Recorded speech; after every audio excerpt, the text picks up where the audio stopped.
Hello, we're Alexis Rosita. And David. and today we'd like to talk to you about the glass ceiling. No, not that glass ceiling. We're talking about the glass ceiling for minorities and women in the workplace. The glass ceiling is a concept that refers to artificial barriers for women and minorities that reflects discrimination and demarcation between those who prosper and those left behind. These artificial barriers can be economically, socially, and physically detrimental to women's statuses in the workplace. The impacts of the glass ceiling are demonstrated through examples such as minority discrimination based on race, ethnicity, gender identification or representation, sexual orientation, class and age, wage disparity, hindered upward mobility, and more. These examples of the glass ceiling work together to restrict women in the workplace.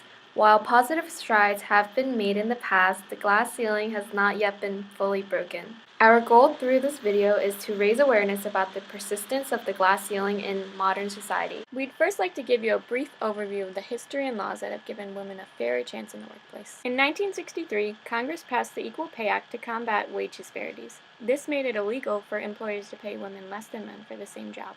In 1964, President Lyndon B. Johnson signed the Civil Rights Act, which banned discrimination on the basis of sex, religion, race, and origin. During the 1970s, more women began to enter universities. As a result, a higher number of women began to enter professions like medicine, law, and business. By the mid-1980s, women were earning 49% of all bachelor's degrees and 33% of all doctoral degrees. As the 20th century progressed, more women entered the workforce. In 2010, out of the 66 million women in the workforce, 73% were working full-time jobs. Women comprised 47% of the total workforce, and women are projected to account for 51% of the increase in total labor force growth between 2008 and 2018.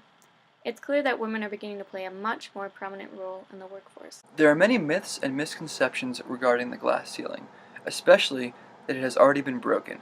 We want to show you how these myths are false, and how the glass ceiling still exists to this day. Although there is an overwhelming misconception that the glass ceiling has already been overcome, this notion is completely inaccurate. The glass ceiling is still a present, subtle, yet pervasive force in the workplace. Susan Douglas describes this myth as enlightened sexism, a subtle form of sexism that superficially celebrates women's achievements while concurrently attempting to enforce women's roles as second-class citizens. Enlightened sexism fosters the false belief that equal pay, treatment, and responsibility in the workplace already exists. Sexism is then justified, as it assumes women's equality has already been attained. For example, let's take a look at these statistics concerning education and wages. This New York Times graph shows how women's pay as a percentage of men's has increased over time. And in 2007, the average full-time employed woman earned only 80% of what a man earned on a weekly basis. While this is a large increase from the past, it is still a considerable gap. Women are not being paid equally to men. What's so mind-boggling about this is that this wage gap still exists even with the Equal Pay Act of 1963 in place. However, women are earning more degrees than men. It is estimated that by 2016, women are projected to earn 60% of bachelor's degrees, 63% of master's degrees, and 54% of professional and doctoral degrees. Because of their higher education, women are more likely to have white-collar jobs as professionals and in administrative support. Nevertheless, women who have these white-collar jobs are being paid less than men. A Bloomberg study found that of the top 5 executives from each of the top S&P 500 companies, only 198, or 8% of the total, were women.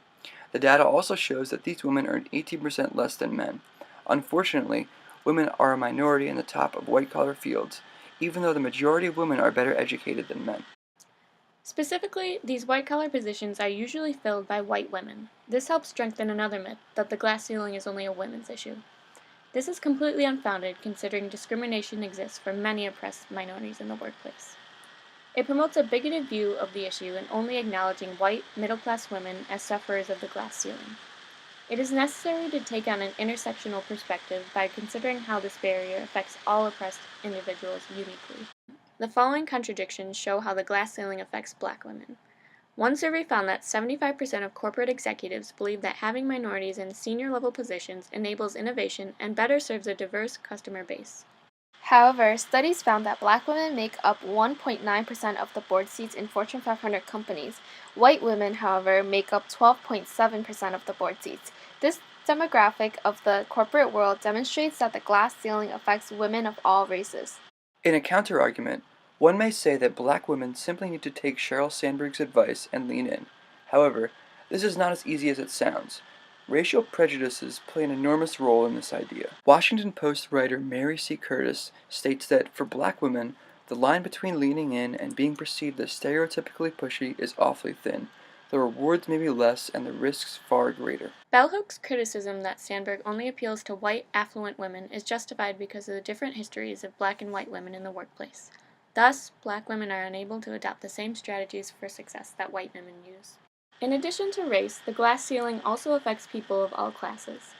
This graph shows how women earn less than men at every income level. As the income level increases, so does the wage gap between men and women. The myth that the glass ceiling has been broken is totally false. In reality, it only gets stronger as women enter into higher wage percentiles. Stubborn traditionalism in the workforce devalues minorities and obstructs progress. It discourages innovation by obstinately sticking to outdated practices and does not take full advantage of the entire talent pool. It is becoming clearer just how necessary a diverse staff is in our increasingly globalized marketplace. Diverse perspectives prove to be much more useful and essential to compete with and fulfill the needs of a global marketplace.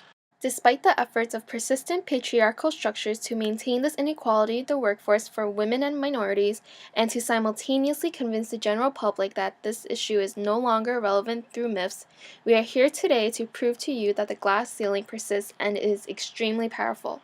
We implore everyone, regardless of your experience in discrimination or privilege, to continue resisting this pervasive, oppressive force, as, in addition to the outstanding inequality and discrimination it creates, the glass ceiling only serves to impede progress and perpetuate an inefficient system.